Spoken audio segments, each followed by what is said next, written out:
On a cold December night in 1991, 4 teenage girls were found bound, shot, and burned inside a small yogurt shop in Austin, Texas. Their names were Amy Ayers, 13, Sarah Harbison, 15, Jennifer Harbison, 17, and Eliza Thomas, 17.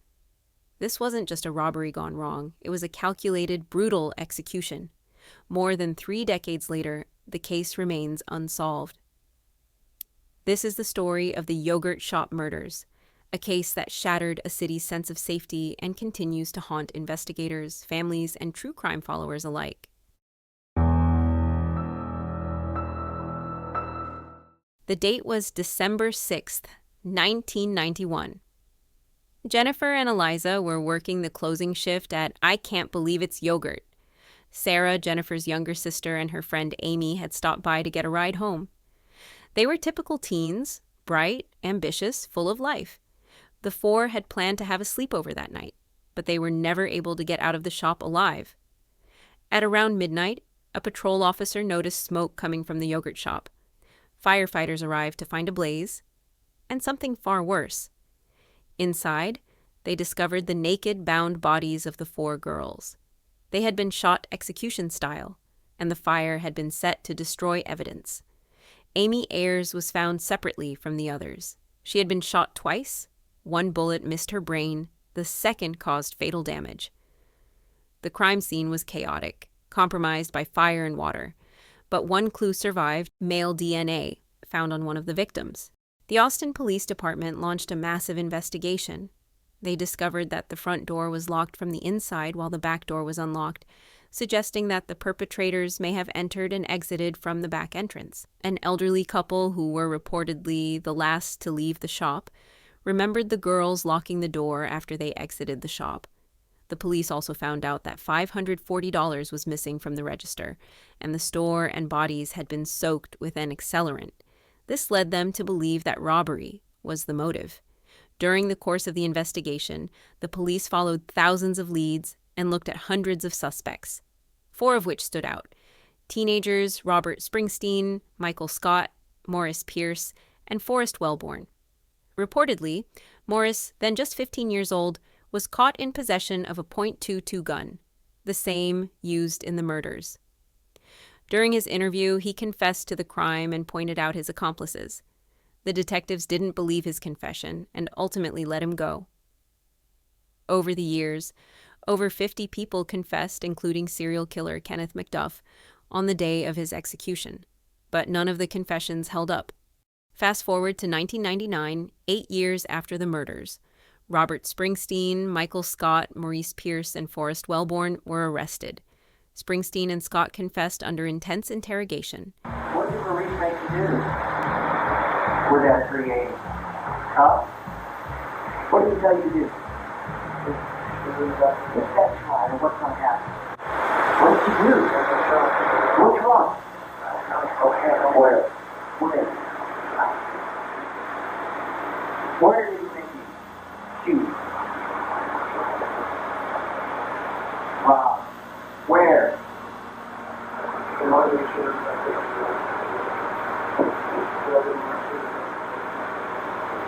I shut it down. You already show up. What now? You're saying what else? What else? Yeah, you do. You're there. That's good. You are there. How much did you wasn't there, man.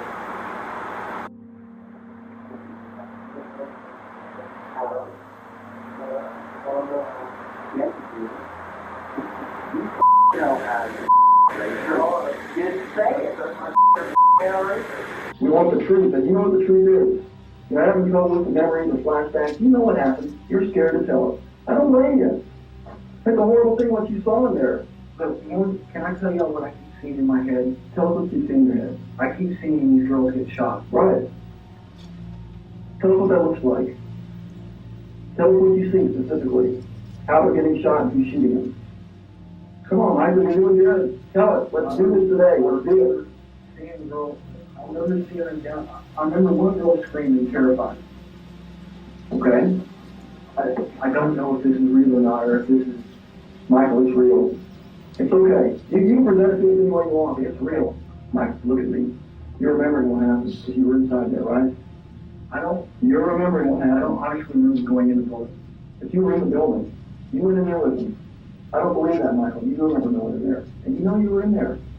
Did you shoot any of those girls? No, sir. Then tell us what happened. What did those two boys do to those girls? You want to live with this the rest of your life? No, I don't. Then get it out right now. They're you over. They're the ones that shot the girls. Do it. What did you see happen? At some point where he's handing you that revolver, what does he say to you? Either shoot him or you're next. That's what he said. Because I to you. didn't want to do it. Right. Either shoot him or you're next. What do you remember hearing then? I remember looking at this girl. I cry. I hear Robert saying, "Do it, do it." I hear the gun go off. I only pulled the trigger once. Pierce and Wellborn did not. The charges against the latter two were dropped due to a lack of evidence. Though there was no physical evidence linking them to the crime, Springsteen was sentenced to death. Scott received 99 years. It seemed as if the case was closed and justice had been served. That is until both convictions were overturned due to constitutional violations and DNA evidence that excluded them both. It was also later revealed that the confessions given by Scott and Springsteen were coerced. During Scott's interrogation, a video revealed one of the detectives pointing a gun at the back of Scott's head.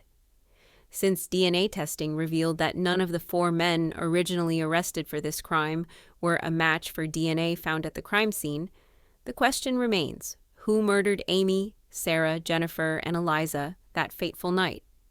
Many believe that the perpetrators have long since disappeared, but maybe, just maybe, someone out there knows the answer. The victims' families still seek justice, and the community continues to remember. If you have any information about this case, contact the Austin Police Department. And if you want more true crime content, please like, subscribe, and hit that notification bell so you won't miss the next upload. Until next time, stay curious, stay safe.